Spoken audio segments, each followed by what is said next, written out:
I'm Peter Sidwell and welcome to my kitchen. Now, flapjack is always a winner in our house. The kids love it, we love it, it's a great little snack.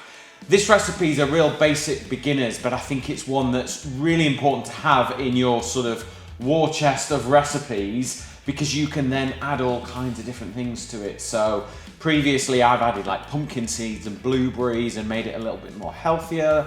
I've added a little bit of lemon zest in there, but this recipe is the core, basic, delicious flapjack.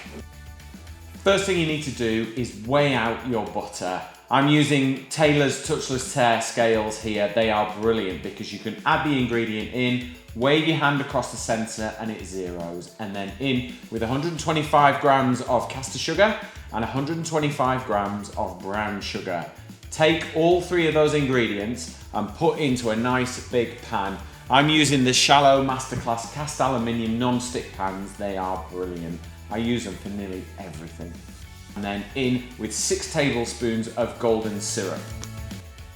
Bring all that up to the boil, and just as it starts to boil and everything's dissolving, add your oats in, switch off the heat, spoon all the mixture straight onto a non-stick tray lined with parchment paper, and then press it down with the back of a spoon into the oven, 170 degrees, 20 minutes, and it's done. Leave it to cool for at least half an hour before you cut it into portions.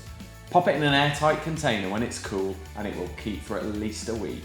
If you want the recipe, go to kitchencraft.co.uk and you'll find it there.